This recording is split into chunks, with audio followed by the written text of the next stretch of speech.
काय बरं ट्विट केलं मी? ट्विट आहे जय महाराष्ट्र शुभ प्रभात आणि टॅग केलंय फडणवीस, अमित शहा, नरेंद्र मोदी यांना. या ट्विटचा अर्थ काय समजायचा?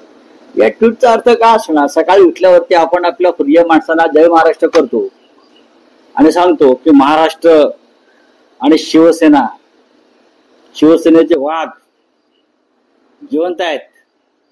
बरं, मला सवय. आता बघा, नरेंद्र मोदी देशाचे प्रधानमंत्री आहेत, अमित शहा या देशाचे गृहमंत्री आहेत, फडणवीस या राज्याचे मुख्यमंत्री आहेत, आणि या तिघांनी मिळून शिवसेना तोडली, म्हणजे महाराष्ट्र कमजोर करण्याचा प्रयत्न केला. त्याच्यात त्यांना मी सांगितलं की आहोत आम्ही अजून, टायगर है भी जिंदे है, सब जिंदा है जगह जगह पे. आणि 5 जुलैला मराठी विजय दिवस जो आहे त्याचं त्यांनाही आम्ही आमंत्रण देणार आहोत, किंवा त्यांनी बघावं हा विजय दिवसाचा सोहळा काय आहे 5 जुलैला. तो मराठी भाषेसंदर्भात किंवा हिंदी सक्ती संदर्भात मराठी एकजुटीनं विजय प्राप्त केला. हा विजय या महाराष्ट्र देशांवरचा विजय प्राप्त आहे, म्हणून त्यांना जय महाराष्ट्र केला. त्याआधी तुम्ही म्हणालात की आमचे प्रिय नेते आहेत. इतक्या सगळ्या राजकीय घडामोडींनंतरही नरेंद्र मोदी, अमित शहा आणि देवेंद्र फडणवीस हे तुमच्यासाठी प्रिय नेते आहेत देशाचे. त्यांनी ज्या पद्धतीनं, बघा, शत्रूला कधीही प्रिय म्हटलं पाहिजे. शिवसेना प्रमुखांनी सांगितलेलं आहे की शत्रू हा तोला मोलाचा असायला पाहिजे. महाराष्ट्राच्या दुश्मनांना आम्ही, जो काल संघर्ष झाला आम्ही त्या दुश्मनांना दाखवलं महाराष्ट्राची एकजूट काय आहे ती. Hate the sin but not the sinner. पापाचा द्वेष करा, पाप्याचा करू नका, असं एक इंग्रजीमध्ये सुविचार आहे. Hate the sin but not the sinner. आणि असे जेव्हा दुश्मन महाराष्ट्राच्या समोर राहतील तेव्हा आम्हाला लढाईला, संघर्ष करायला, शिवसेनेला असेल किंवा माननीय उद्धव ठाकरे असतील, राज ठाकरे असतील, शरद पवार साहेब असतील, आम्हाला मजा येते. आम्ही लढणारे लोक आहोत. त्यांना वाटलं असेल की त्यांनी जे घाव घातले त्याच्यामुळे महाराष्ट्र कोलमडून गेला किंवा शिवसेना कोलमडून गेली. अजिबात नाही.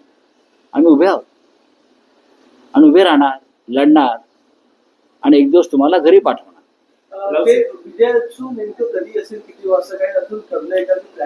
ठरलंय माझं. काल सन्माननीय मनसे प्रमुख राज ठाकरे यांच्याशी चर्चा झाली, माननीय उद्धव साहेब शिवसेना पक्षप्रमुखांशी चर्चा झाली, आणि त्यानंतर असं ठरलं की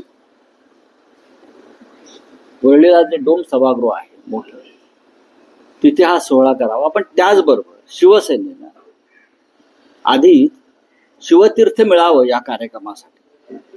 यासाठी आम्ही विनंती अर्ज केलेला आहे, कारण मराठी माणसाचा हा सोहळा शिवतीर्थावर व्हावा अशी एक भूमिका होती. अर्ज तो आमचा अजूनही पेंडिंग आहे. अनिल परब त्यासाठी प्रयत्न नक्कीच करताय, पण हे सरकार काय आम्हाला ती परवानगी देणार नाही हे आम्हाला माहिती आहे. शिवतीर्थावर जिथे शिवसेनेचा जन्म झाला, मराठी माणसाच्या एकजुटीचा जन्म झाला, त्याच्यामुळे मनसे प्रमुख राज ठाकरे यांनी डोमचा पर्याय सुचवला आणि तो आम्ही स्वीकारला सगळ्यांनी. आता त्या संदर्भात काल आमची एक बैठकही झाली आणि त्या बैठकीमध्ये साधारण कार्यक्रमाचं स्वरूप कसं असावं, काय असावं, किती माणसं येतील, हे सगळं आम्ही त्याच्यावरती चर्चा केली. पहिली चर्चा केली. 5 जुलैला साधारण 12 ते 12:30च्या दरम्यान हा कार्यक्रम सुरू होईल. आणि मुंबईमध्ये सध्या एकमेव भव्य सभागृह किंवा एक मोकळी जागा आहे, आणि त्या कार्यक्रमाला नक्कीच उद्धव ठाकरे आणि राज ठाकरे उपस्थित राहतील. ठाकरे एकत्र येतील त्या कार्यक्रमाच्या व्यासपीठावर. त्याच्याविषयी आता दुमत असण्याचं आणि शंका असण्याचं कारण नाही.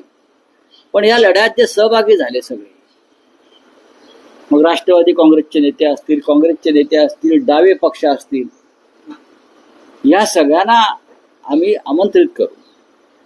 कारण आपण जेव्हा म्हणतो की मराठी एकजूट, महाराष्ट्राची एकजूट, ती एकजूट ही राजकीय मतभेद आणि राजकीय पक्षांच्या पलीकडली एकजूट आहे. आणि आम्हाला या दिल्लीला हेच दाखवायचं आहे. जेव्हा जेव्हा दिल्लीनं अघोरी कायद्यांच्या आधारे किंवा सत्तेच्या आधारे आमच्यावरती हल्ले केले, तेव्हा महाराष्ट्र हा अधिक ताकदीनं उसळून उभा राहील. हेच आम्हाला नरेंद्र मोदी, अमित शहा आणि देवेंद्र फडणवीस यांना दाखवायचं आहे. म्हणून त्यांना आज मी जय महाराष्ट्र केला. राऊत साहेब, उद्धव ठाकरेंच्या युती संदर्भात काल राज ठाकरेंनी पत्रकार परिषदेमध्ये एक विधान केलं. ते म्हणतात युती आघाड्यांचा विचार निवडणुकांच्या वेळी करू, मराठी भाषिकांच्या या विजयाला कुठल्याही पक्षीय लेबल लावू नका, असं त्यांनी आवाहन केलेलं आहे. बरोबर बोलले आहेत ते. तर चुकीचं काय बोलले? हा विषय आधीपासूनच चर्चेमध्ये आहे की या मोर्चा असेल, विजय मेळावा असेल, याला पक्षीय लेबल लाव. हे जरी खरं असलं तरी या सोहळ्याचं आयोजन हे शिवसेना आणि मनसे एकत्र करते, हे तेवढंच खरं आहे ना. दुसरं तर कोणी करत नाहीये. या संदर्भातल्या बैठका दोन पक्षातच होत आहेत. या संदर्भात चर्चा श्री राज ठाकरे आणि श्री उद्धव ठाकरे यांच्याशीच होते. हे सुद्धा तुम्हाला दुर्लक्षित करता येणार नाही. बाकी आपण असे कितीही बोललो, काही केलं तरी शेवटी दोन पक्षांच्या माध्यमातून हे सगळं घडत आहे. पण देवेंद्र फडणवीस यावर म्हणत आहेत की दोन भावांना एकत्र येऊ नये त्यांनी, असा मी कुठला GR काढलेला नाही. त्यांनी एकत्र यावं, क्रिकेट खेळावं, टेनिस खेळावं, हा त्यांचा वैयक्तिक विषय. बघा, देवेंद्र फडणवीस यांनी GR काढल्यामुळे काही शिवसेनेची स्थापना झाली नाही ना. आणि देवेंद्र फडणवीस यांनी GR काढल्यामुळे मराठी माणसं एकत्र आली नाहीत. देवेंद्र फडणवीस यांनी GR काढला शिवसेना फोडण्याचा, तरी मराठी माणूस एकत्रच आहे. त्याच्यामुळे GRच्या गोष्टी तुम्ही आम्हाला सांगू नका. एक आपली स्क्रिप्ट जी आहे ती गहाळ पडलेली आहे किंवा ती ईडीकडे पडलेली आहे, कोणती स्क्रिप्ट आहे त्या संदर्भात हो, करेल ना. एक तर ठाकरे 2 या सिनेमाचं एक अर्ध स्क्रिप्ट ईडीवाले घेऊन गेले. जॉर्ज फर्नांडिस, त्यांना वाटलं खूप मोठं काहीतरी स्कॅन्डल आहे, ते घेऊन गेले. आता आम्ही अर्ज केलाय, आम्हाला परत द्या म्हणून, आम्हाला काम करायचं त्याच्यावरती. राऊत साहेब, फडणवीस वारंवार असं म्हणत आहेत की डॉक्टर माशेलकर समितीचा जो अहवाल आहे हा उद्धव ठाकरे यांच्या नेतृत्वाखालील सरकार, म्हणजे ते मुख्यमंत्री असतानाच्या सरकारने स्वीकारला होता. काल त्यांनी असं विधान केलं आहे की उद्धव ठाकरेंचे उजवा हात समजले जाणारे उपनेता विजय कदम यांनी हा अहवाल लिहिला आणि तो मंत्रिमंडळाच्या बैठकीत मांडण्यात आला आणि तो स्वीकारण्यात आला.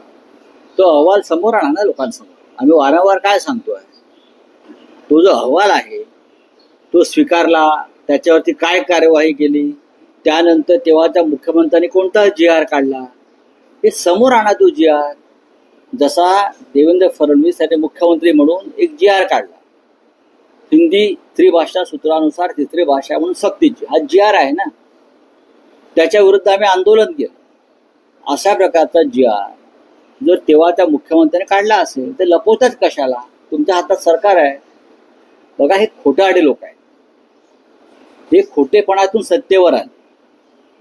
ढोंग हे त्यांचं हत्यार आहे. त्यांच्याकडे दुसरं खोटं बोलण्याशिवाय दुसरं कोणतंही साधन नाही. हे खोटं बोलत आहे. जर उद्धव ठाकरे साहेबांचा GR असता तर आम्ही तो कशाला जाळला असता? आम्ही तुमचा GR जाळतोय, तुम्ही आमचा GR जाळा ना. उद्धव ठाकरे साहेबांनी जो GR काढला असं म्हणताय किंवा काय, तो जाळा ना तुम्ही भाजपवाल्यांनो. आम्ही तुम्हाला जागा देतो जाळायला आझाद मैदानला किंवा शिवसेना भवनासमोर येऊन जाळा. आम्ही देवेंद्र फडणवीस यांचा GR जाळतो. आमचा GR असेल उद्धव साहेबांच्या सहीचा, त्यांनी तो जाळावा आणि शिवसेना भवनासमोरच्या गडकरी चौकातून जाळावा. आम्ही त्यांना साफसफाई करून देतो. आणखी एक विषय आहे. बोला. एका बाजूला ठाकरे युतीची नांदी म्हणतात, तर दुसऱ्या बाजूला काँग्रेसनं स्थानिक स्वराज्य संस्थांच्या निवडणुकांसाठी स्वबळावर लढण्याची चाचपणी सुरू केली आहे. करू द्या. त्यात झालं काय? काँग्रेस हा एक स्वतंत्र राष्ट्रीय पक्ष आहे. निवडणुका संदर्भात कोणता निर्णय घ्यायचा, काय करायचं, महाविकास आघाडी लोकसभा आणि विधानसभेसाठी होती. स्थानिक स्वराज्य संस्था हा प्रत्येक पक्षाचा स्वतंत्र विषय आहे. बोले